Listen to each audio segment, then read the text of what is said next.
and welcome to your own YouTube channel Speak Up with Sahil. Today, in this video, we are going to talk about China is part of the US election.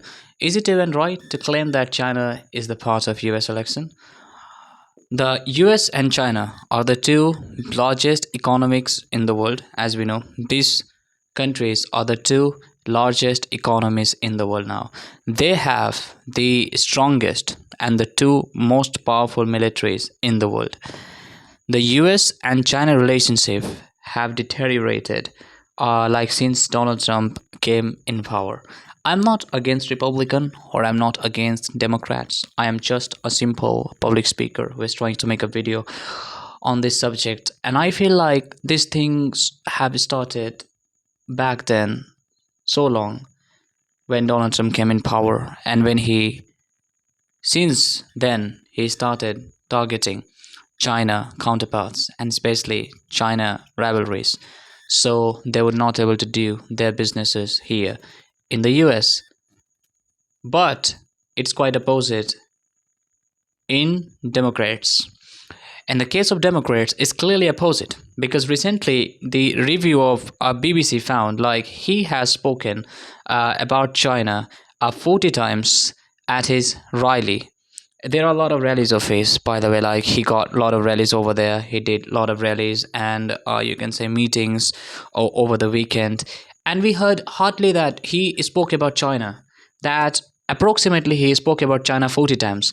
But in just 1 hour, at a town hall forum last week in Michigan, he brought up the country 27 times. And when he talks about China, I want you to focus on his speech that he is clearly not intended to bring Chinese company in the US because he thinks two things. First of all, two things first. The first one, the global power, painting the country in the world's second largest economy as the kind of economy you can say predator, right? So first of all, he has always talked about to put some new tariffs or impose on imports from Chinese companies, and those from other nations should he return to the White House. He has a problem with Chinese companies and he thinks if Chinese companies will start doing business here in a big and a broad range or in a broad area, somewhat it's not beneficial for the US.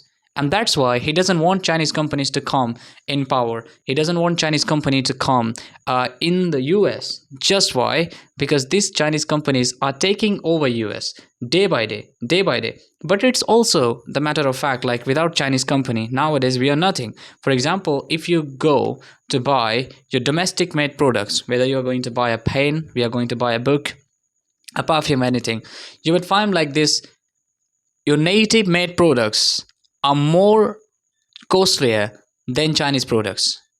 And as we are living in such inflation area where everybody has to earn in order to survive, where everybody has to do something in order to get things done in a proper way, in this situation, if we have to pay enormous amounts of money for the thing which I can get maybe in 20 times less amount of money or maybe in the 40 times less amount of money, then why would I put that much amount of money in the product?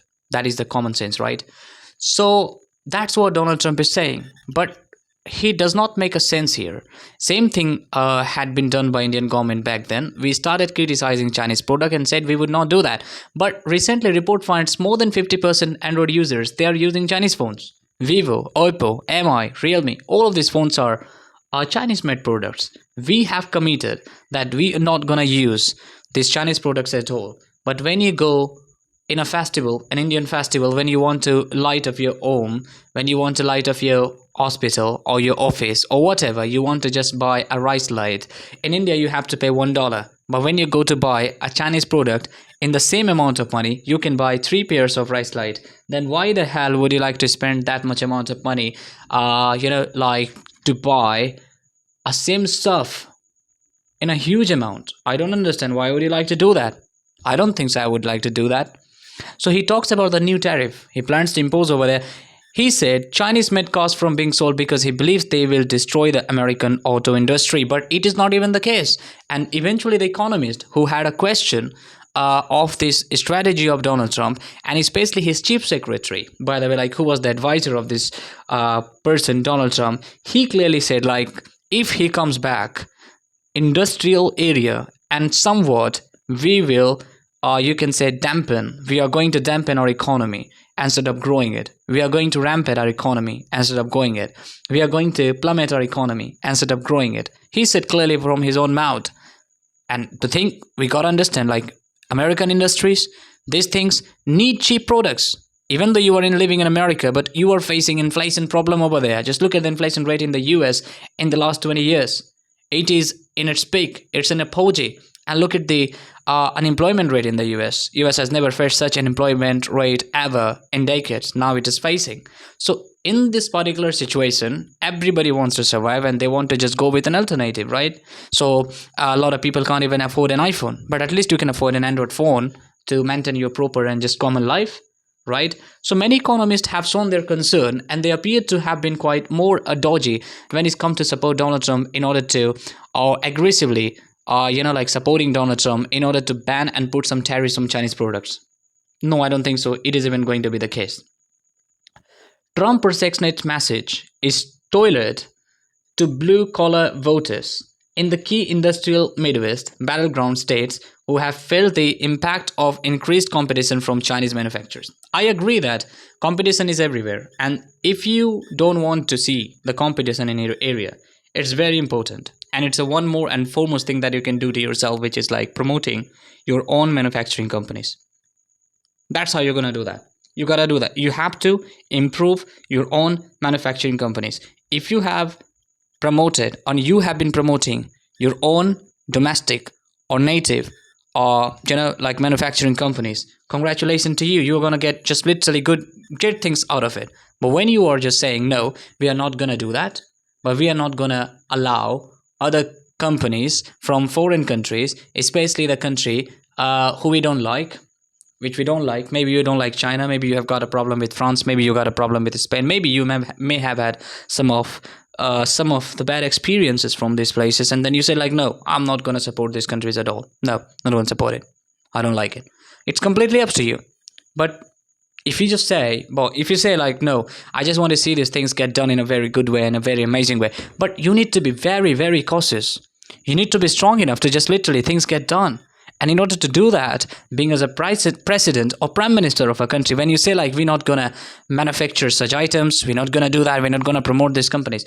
So at least for the God's sake, you have to do one thing, which is very clear and important. You know what is that? That is like you have to promote your own industrial areas. We need to promote people to work for themselves, for the company, for the organization. You need to shift people mindset towards a work-friendly environment in private sector.